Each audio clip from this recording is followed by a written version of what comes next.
Are you dreaming of becoming a doctor at an Ivy League medical school, one of the best in the country, indeed the world? Do you want to learn how to ace the admissions process at Dartmouth's Geisel School of Medicine?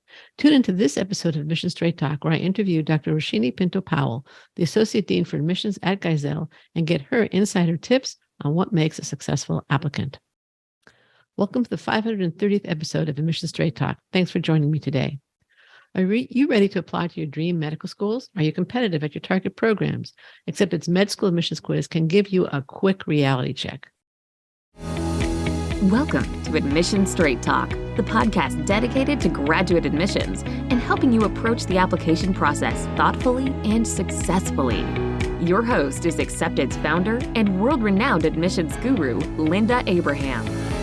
At Accepted, our mission is to get you to that unforgettable moment when you read your acceptance email and shout, "Yes, I'm in!"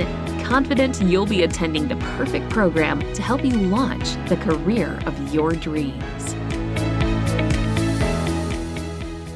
Welcome to the 530th episode of Admission Straight Talk. Thanks for joining me today. Are you ready to apply to your dream medical schools? Are you competitive at your target programs? Accepted's Med School Admissions Quiz can give you a quick reality check. Just go to accepted.com/medquiz, complete the quiz, and you'll not only get an assessment, but tips on how to improve your qualifications and your chances of acceptance. Plus, it's all free. Again, take the quiz at accepted.com/medquiz to obtain your free assessment. Our guest today is Dr. Roshini Pinto-Powell. Dr. Pinto-Powell grew up and earned her bachelor's degree in chemistry in India. She earned her MD at the Ross School of Medicine. She did 2 fellowships in infectious disease and returned with her husband to Dartmouth, where she actually focused on general internal medicine. She also found that she loved teaching and today is a professor of medicine and a professor of medical education, as well as co-director of On Doctoring at Dartmouth Geisel, Vice Chair of Clinical Affairs at Dartmouth Hitchcock Medical Center, and most importantly for our conversation today, Associate Dean of Admissions at Geisel. Dr. Pinto-Powell, welcome to Admission Straight Talk. Thank you. I'm glad to have you. Can you give us an overview of the MD program at Geisel, focusing on its more distinctive elements? I think one of the things I'd start off by saying is that Geisel is a small school, relatively. We have 92 students. 90 MD students, 2 MD PhD students. And this is the largest we've ever been. We were a much smaller school, 65 students, until fairly recently, about a decade and a half to 2 decades ago, and then have grown to 92. And I mention that because I think that's one of its distinctive elements. It's small enough that in some ways, I would say we're the Cheers of school, where everybody knows your name and everybody's glad you came. And if you ask any of our students or staff or administrators, what is their favorite thing, they will say the sense of community, the sense of feeling like people know you. Our students don't graduate without personally knowing more than 10, 15 faculty, have been to their homes, watched their dogs or animals and things like that. And I think that makes it just a wonderful place to learn to be a doctor. Sounds like a very close-knit community. I believe so. Yeah. Now, on the website, when I was preparing for the call, it mentioned several times that the medical schools has a real determination to graduate what they called the complete physician. What does that mean, the complete physician? And does it tie into the community that you were just talking about? It does. It absolutely does. And I'm really glad you asked that question because that is our tagline. And my silly joke usually is, well, I don't know any medical school in this country or any other that's trying to graduate the incomplete physician. That's what I was thinking. What we mean at Geisel when we talk about the complete physician is somebody who's totally grounded in the foundational science. And I think that first point is really relevant and important today. I think we all know that most medical schools have a pass-fail preclinical curriculum to stimulate collegiality and openness to learning and being unafraid to be wrong. But now USMLE 1, step 1 is pass-fail. And I worry a little bit about the sense of just having to pass, maybe students not focusing on the foundational science as its very core, something that is very integral to the second part of being a complete physician. And that is being a caring physician, right? Who really knows how to connect with patients, to take care of patients. But you can't do that effectively. You can't be the most empathic, wonderful physician and not know your stuff. Right. So 1 and 2. Or it doesn't matter. You can be empathic. It doesn't matter. Exactly. I wouldn't say that you were a complete or a really good physician, frankly. So those two are foundational to me. Found really grounded in the sciences, really outstanding clinician. But then the third and fourth thing I think are very important at Geisel. Geisel's been the home of Dartmouth Atlas. I think many people will know about that. And so I think the one thing we really want our students to go away with is somebody who understands the science of healthcare delivery. And in 2023, I would really add somebody who understands implementation science, right? And so I think about implementation science really as the adoption and integration of evidence-based healthcare in order to take great care of a population. Like you have to really do this well. Yeah, because there's so many studies that show there's so many new things. Science is developing at this incredible speed. And the time it takes from knowledge, which is really effective, evidence-based, to be really used in the care of patients, they say is something like 17 years. I mean, that's absurd. A long time. Yeah. It's a long time. So I think implementation science sort of pushes that forward. It says, here is evidence-based practice. Now go forth and spread it around, take care of, the individual patient as well as populations. And I think that, and both, by the way, from a practice point of view and as well as a policy point of view. And then the last thing I think on a complete physician is somebody who is actually willing to both create and share knowledge, right? In the form of whether it's research, outstanding clinical care, teaching, medical education, any and all of it, I think is important. Maybe even turning to another care provider who might have a certain physical therapist, for example, or psychologist. Oh, my goodness, Wouldn't that be also part of the sharing? Absolutely. Absolutely. Medicine is teamwork today. As Atul Gawande said a while ago, it's no more the Lone Ranger or the cowboy sort of thing. It's a pit crew. And so absolutely sharing with anybody and everybody. And then the last thing that I personally add to the complete physician, because I think it's really critical in today's world, is somebody who's a leader from within. Because to me, a leader is not somebody with titles. Titles truly are, Linda, a dime a dozen. But a leader to me is somebody who shows up authentically in every encounter, whether it's one-on-one with a patient or a colleague or a group or students or an institution, right? Somebody who brings their integrity and the authenticity and sort of really lead in any situation. We can always be leaders from within. And so that to me, and I think Geisel does that, which is why I add that on to sort of the four main pillars of what I see as a complete physician. It's a wonderful answer. Thank you. It was really, really great answer. Now, what is undoctoring, which you are the director of at Geisel? Yeah. So all schools generally have a clinical skills, communication, interpersonal skills course, right? Basically teaching the art of doctoring.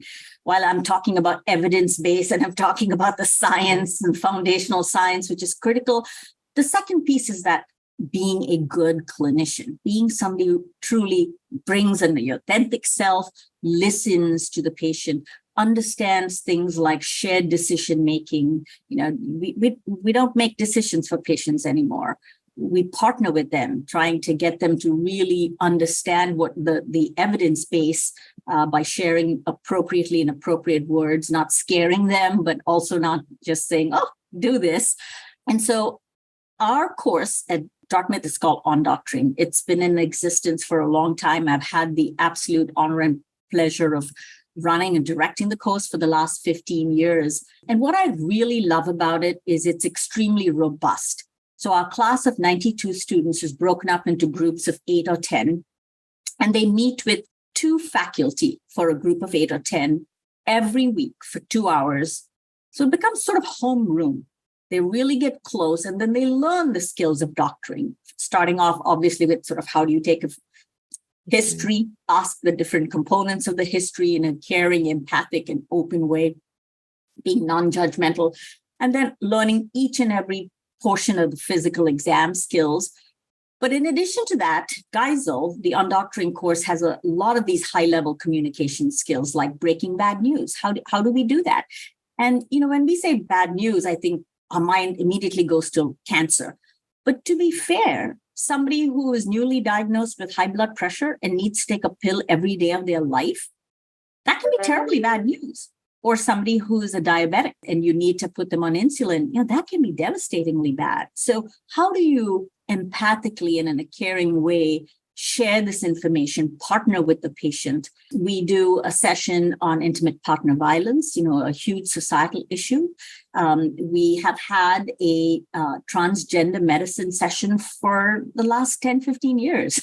Long before it became a topic of national conversation. So we do a lot of those kinds of skills in undoctoring. Sounds great. Sounds wonderful. What are some of before we turn to the application, which I was kind of going to, but before we turn to that, what are some of the benefits? And you and I were talking before I started the interview about the beauty of Hanover, New Hampshire, where Geisel is located. What are some of the benefits and challenges of studying medicine in a rural setting like Dartmouth and Hanover? I love that question. And because one of the things that I'm very, very insistent on is that we don't recruit people who really don't want to be here or who feel strongly that they wouldn't flourish here. Because as the Dean of Admissions, to me, it's not so much about admissions. It's really about retention and flourishing. We want our students to come here. Medical school is hard. I'm not going to pretend it's all roses. No, but we want somebody who wants to be here. And sometimes, clearly, I love it. I've been here for 28 years. But, a rural place like this is not comfortable for everybody. I personally think it's absolutely gorgeous. People come here for vacation. I feel like I don't need to go anywhere. I love the 4 seasons.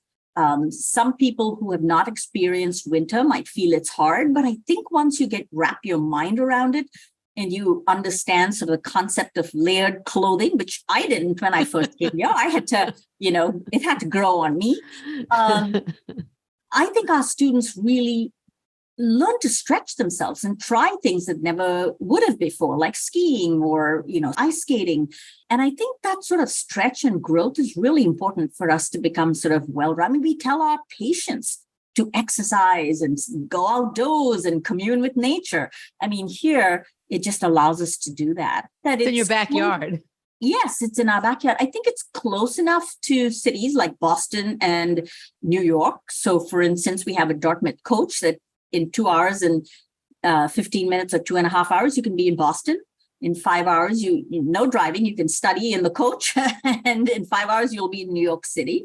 So I think we're close enough. But I do want to say that I don't want students or candidates to think they have to like the outdoors to come here.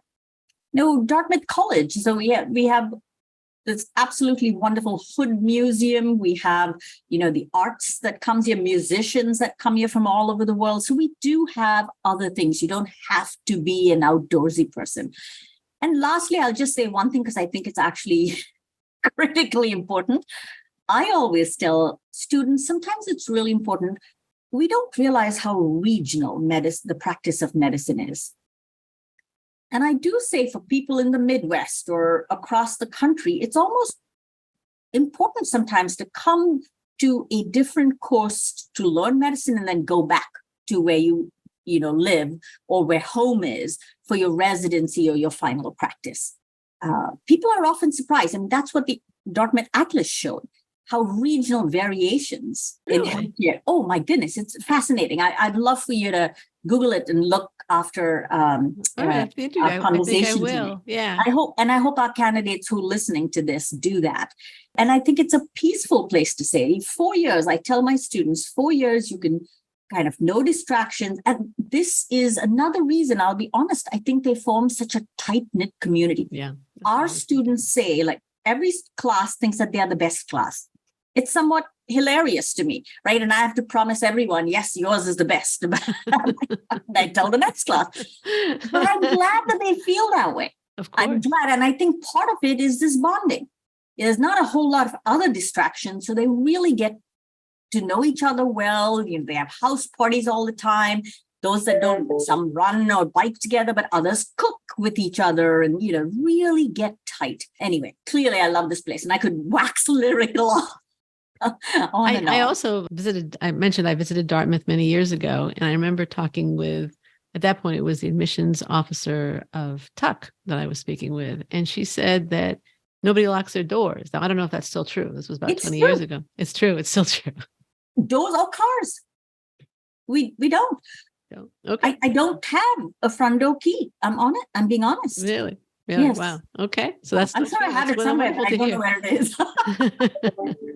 Okay. Let's turn to the application. Does Geisel screen before sending out secondaries? And are you planning to make any changes to your secondary application this year? No change to the secondary application this year. Okay. The only screen, and this is on our website, is that when we looked at years and years of data, we realized that we had never really admitted, or very, very few, I can count on the fingers of one hand, somebody with an MCAT score of less than 503. Right. But we believe, a really rigorous curriculum. And we thought it was fair to put that on our website so that everybody can see that. And that we did not, because as you know, most secondary applications cost. And we did not want to take money under false pretenses. But other than that, once you clear that bar, 503, there is no screen. We don't screen forever. We really do a holistic review. So you tell people that you don't admit people below 503? It's on our website. We're, I think, probably the only school that does it. I can't say that because I haven't looked at 157 school websites, but I'm pretty confident that most people don't use a screening, but don't really put it as transparently. Yeah. I think it's true. There are a few I think I've seen that say that, we haven't admitted somebody less than this, or that we do screen based on MCAT, and some do say it, but it's pretty unusual. It's fewer than don't say it, that's for sure. One of the interesting aspects of Geisel Secondary is that 3 of the 4 required questions have no word limit. That is very unusual on secondary applications. Have you ever gotten the Great American Novel in response to your questions, or have you found that policy burns you? Or do you find that it's a good way to assess judgment among your applicants? All of the above. We've never had a problem. Okay. Nobody has written a novel yet. Okay. Maybe the memoirs? The memoirs were... No, I'm pretty... it's interesting. I know we didn't have a word limit, but it never struck me as something until you just mentioned it, because that has never been an issue. Yeah. All right, good. I sometimes think it's a great... Some schools, most schools have a word limit. Some schools don't. And I actually think that it's a case where applicants really have the opportunity to show judgment when they don't have a word limit. And that is both good and bad. Yes. Yeah. Both good and bad. Yeah. What do you hope to glean from the secondary that you don't get from the primary? Secondary is a couple of things, right? We want to know what they're doing that year. Lots of people take gap years or are planning things, or especially during COVID, there was a lot of, we're going to do this, but we realized a lot of people didn't follow through. So I think that just allows them to tell us, what are they doing in the moment? I think the other secondary, we just give them an opportunity to tell them anything that they feel strongly about that they haven't had a chance to mention in the rest of the application. So that is also, again, an interesting thing to see what folks write in there. I think one that is a really important one is giving us an example of when they felt like the other. Right. And I think that's a really important one, right? And we have gotten some really interesting responses on that. It's interesting to see the things that resonate or that sit with folks that they want to share with us. So I particularly love that one. Everybody in our committee has found that particular essay very, very important, because we at Geisel, and most schools do, so I'm not going to say it's just Geisel, we do value diversity in all its forms. Mm-hmm. And we know that sometimes people feel othered in so many different ways. Sure. So that's a question we really like.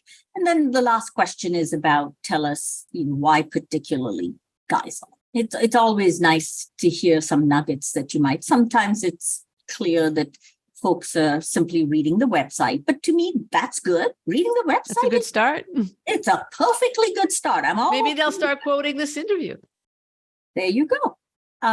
People have sometimes, but I think looking at our website or being interested enough in a particular subject that they've found faculty who are doing things or something on our website in terms of a service learning project that really intrigues them.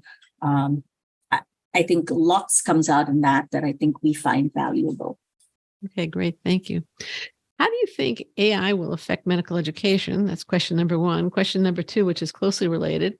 Are you concerned about the impact of ChatGPT on the essay component of the application process?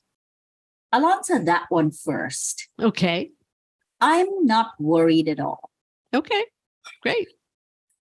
So even before ChatGPT, Linda, let us not pretend that there have not been cases of others writing the essay. How is that different, whether it's a artificial intelligence or your parent or a hired company? So I'm not so worried about this. What I think, and I'll give our listeners a tip here, a big tip. Okay. Your portfolio, your file has to have synchrony. Your personal statement can't be so different from the rest. That's right. Or from the emails you send. Or from the emails you send, or frankly, when you do arrive for your interview. So I'm not worried about ChatGPT. I think that is a little bit of hand-wringing, in my opinion. I'm not laying awake at night thinking about my candidate are using ChatGPT to write their essay. I think AI is already here. Yeah. It's here in medicine. It's in healthcare. We use it. And what I think is fascinating.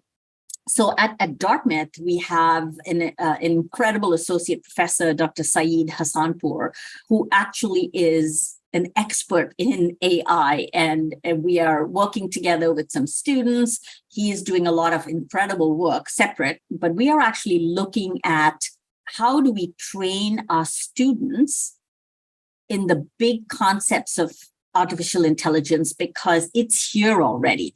Yeah. And I think everybody needs to know its limitations, its possibilities. And then a few of our students possibly will do that. Number 4, I talked about sort of create and share new knowledge. They might be leaders in AI. And so they need to know a little bit more in depth about coding and things like that. But the use of big data in medicine, it's here. It's here. Right. If you talk about, obviously, data is the foundation of science. It's a foundation of science, and we've been collecting so much data over the last decade and a half, 2 decades. And so now the key is how do you mine that effectively in order to, improve healthcare? Yeah. I think Dartmouth will be on the cutting edge in that. Is my opinion. Yeah. Okay, great. Now, I noticed that Geisel does not require a situational judgment test, which seems to be increasingly popular at medical schools. May I ask, why is that? I would say a couple of reasons. Right. Unlike a lot of schools, we still have 2 30-minute interviews. I think there's enough and ample opportunity to get a sense of somebody's situational judgment during those 2 30-minute interviews, right, more than a standardized test. Right. That's delivered to me as a result. That's a good answer. Succinct and to the point. What is it? That doesn't mean I think for schools that are using it, and we have talked to a lot of schools. So to be fair, we looked at those. Sure. We just didn't think right now we needed to change anything in our process, since from our perspective, it's working well. We get great students. Right. Okay, sounds good. Now, you mentioned interviews a minute ago. Will interviews be in person or virtual this cycle? And what can interviewees expect if lucky enough to be invited to interview? Interviews are going to be virtual. So when the world shut down and we had to pivot, we had 2 interview days left that were fully organized. So there was about 50 candidates that we had invited. And we felt that in no way could we disappoint them.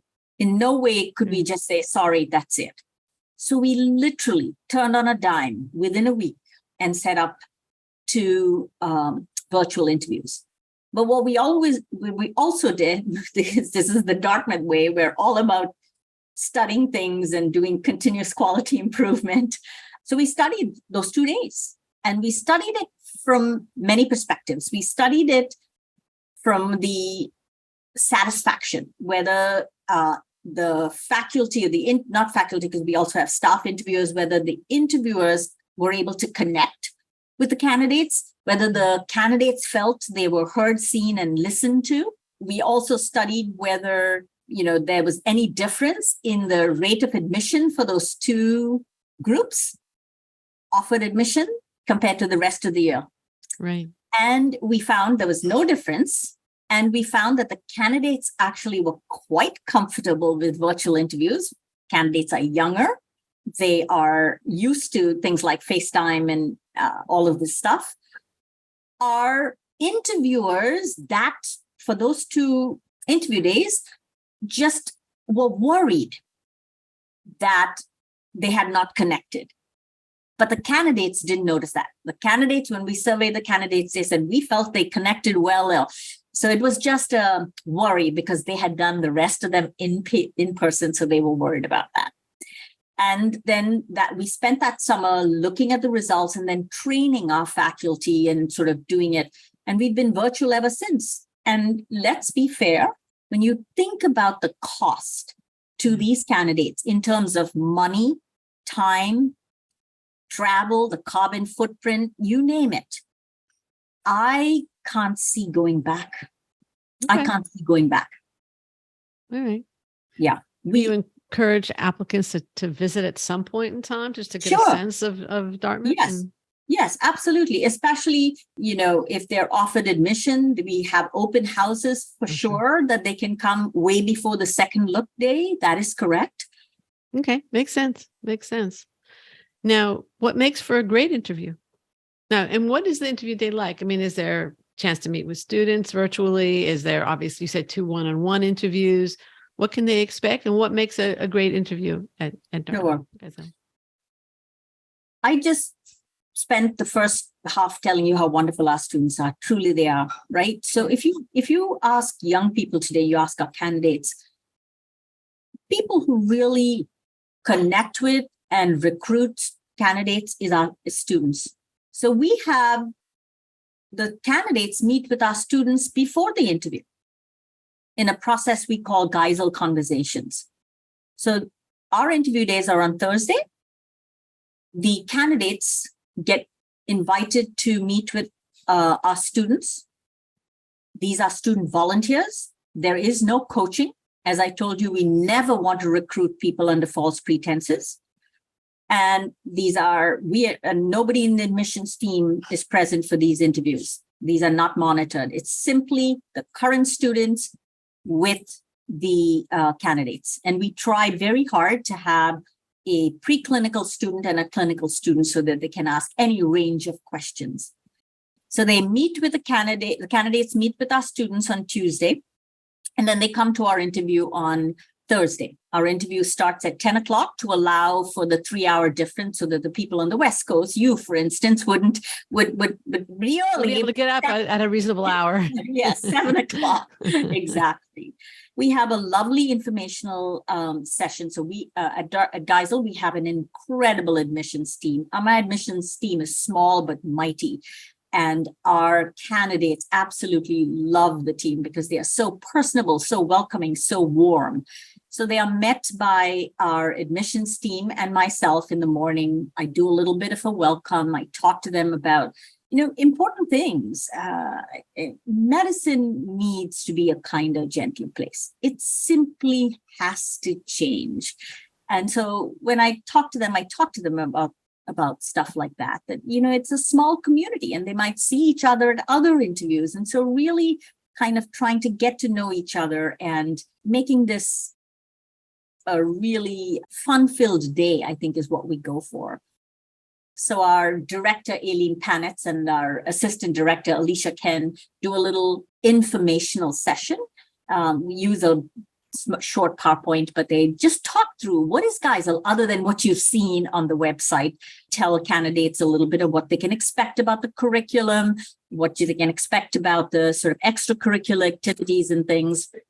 They then have informational sessions with financial aid because we feel like that is an important component of going to medical school and that people want to know more about that. They meet with our diversity, inclusion, and community engagement team because they run a lot of our extracurricular and scholars programs. And so we want them to, the candidates to hear more about that. And then they have a little bit of a break and they do a little exercise called a group exercise, but I won't go into that very much because I think it truly ruins it. It ruins it. It's Is that to assess teamwork skills? Is the point? It's about them being them, seriously. Okay. Being your authentic self, bringing your authentic self, which I talked to them about in the beginning. And then we do our 2 half-an-hour interviews. And we close with sort of a closing session where I try to answer any questions that have not been answered yet. And, just wish them well.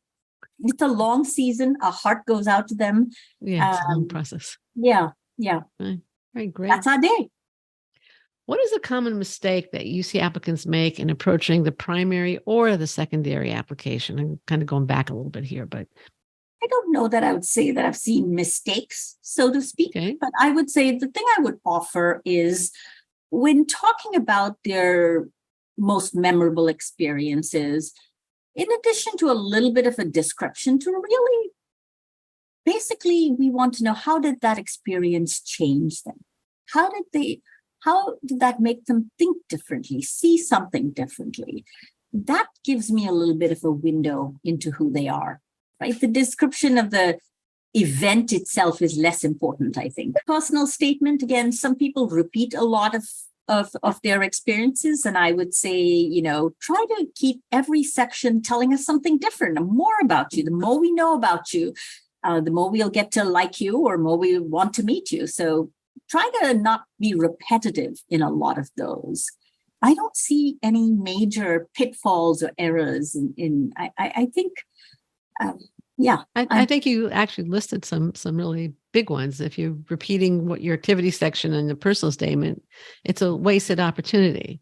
Indeed. And obviously, if something is a highly significant, influential event, what did change as a result of it? I mean, if it had influence, what was the influence? So I think those are fantastic tips, actually. The last thing I'll say is, again, this authenticity thing, right? Be you. Everybody else is taken. So just be you. Yeah, that's right. Don't augment the stories. Don't make them grander than they need to be. Just say it like it is. Right.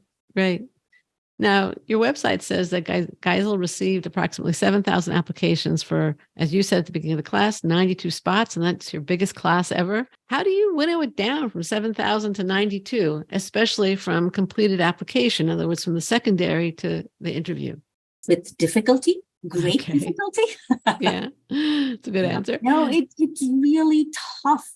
So I do want to say this. I want candidates to hear this.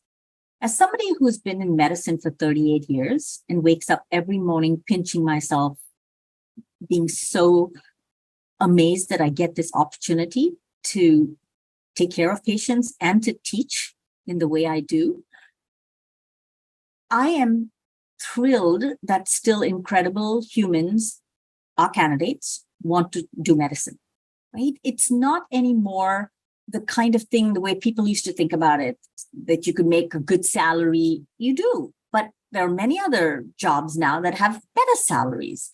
The prestige. Yeah, I don't know about that anymore. Again, it's not the whole cowboy thing. It's more the pit crew. So maybe slightly less prestigious. Who knows? But I think our candidates want to do this, and that makes me delighted that they're still interested in the field of medicine, the profession of medicine. Because honestly, I think there's going to be a huge doctor shortage. And I'm talking of good doctors who want to do those core 4 things that I talked about, who really want to invest the time and effort into this art, because it is an art form. Right. Well, there definitely is. I happen to have some elderly relatives, and there definitely is a doctor shortage, and you have an aging population. It's going to get worse. Yes. Yes. But, all right. Well, thank you very much for that answer. Now, last year I saw that Geisel stopped interviewing on March 14th. When does Geisel typically stop sending out interview invitations? Because there's this thing out there, which I've been fighting desperately, that if you don't have an interview invitation by Thanksgiving, you're toast. And every single admissions director I've ever spoken with says that's absolute nonsense. It is nonsense. When do you stop sending out invitations? So our process is a rolling process, rolling admissions. So we continue to send out invitations. Well into March? Yes. Early March? Okay. Yeah. Okay. Yeah. That's good to know. And similarly, with the waitlist, that's another thing that people worry about. This is a long process, which is why I said I feel sorry for our candidates. It's a long year. It's a long year. Oh, yeah. How do you feel about updates from candidates, either, invited to interview, waitlisted? Do you not want them? Or do you say, if you have something relevant to say, I want to know about it? Absolutely. If you have something relevant to say, absolutely. Okay. We do not discourage them at all to send in updates. All right. How do you view prerequisites taken at a community college? We are okay with those. Okay. All right. We are okay with those. As long as they meet our requirements, it's okay. And here's why. I want to be very clear about this. I think of all that we know today in our world, of the issues of structural determinants of health and structural inequities, lots of people, especially California, our son went to University of California. And so I do know that a lot of people in California, they actually go to community college and then go transfer in their 3rd year and graduate. So I think that's okay. All right. And do you view shadowing as a must-have, as a nice-to-have? And how would you compare in-person shadowing with virtual shadowing? I think shadowing or clinical experiences, I'm going to call them more broadly, are critical. I'd like to, may I interrupt? I'm sorry.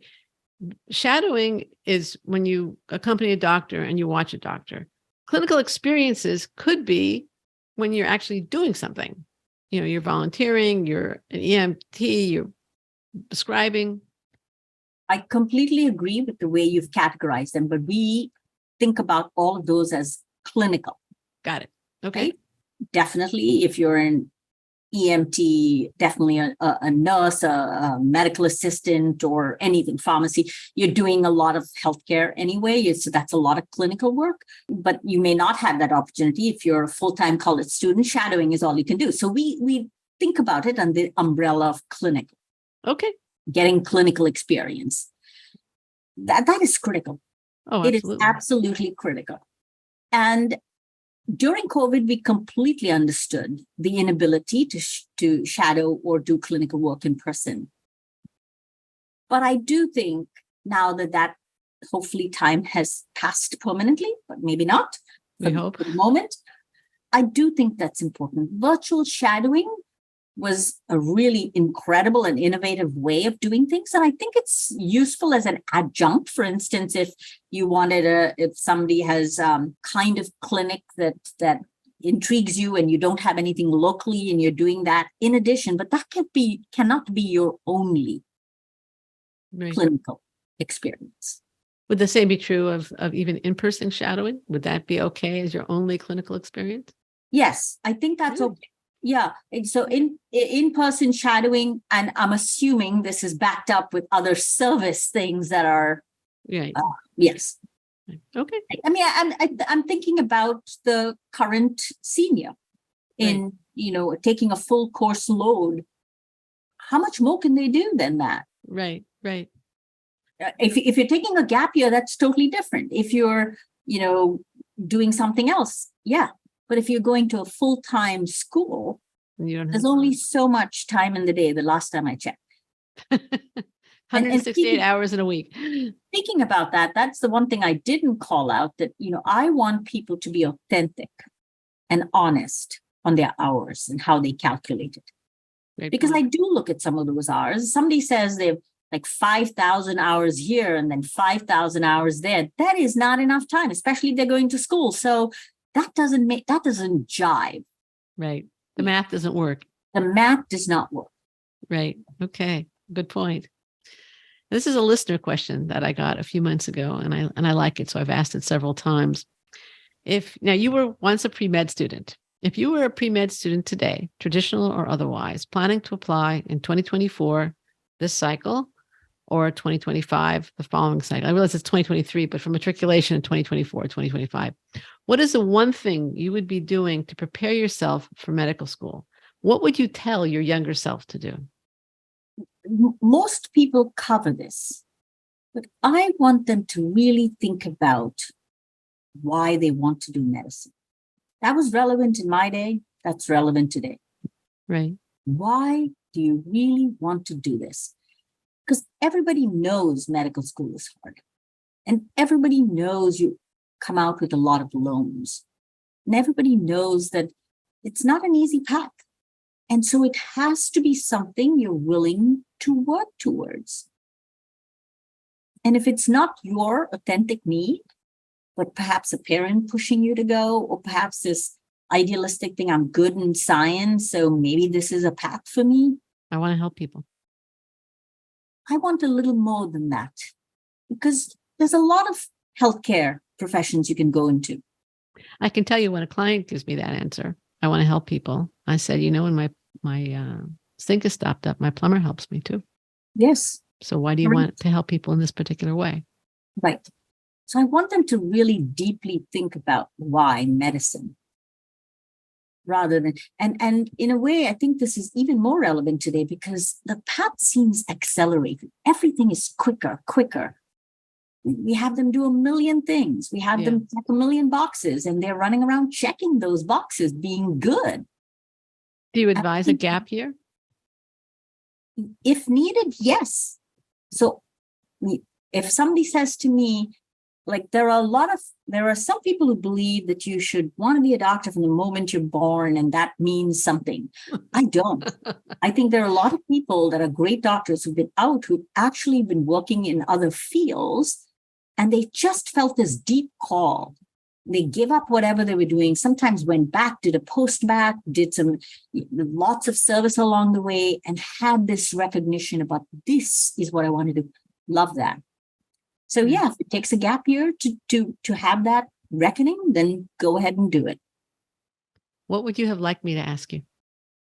I don't know if you might have asked me, but I really want to say something. One is, again, I'm grateful that people are interested in this profession. I think in medicine today, I want people coming in, understanding it's going to be hard, but that they don't have to know everything. They don't have to be perfect.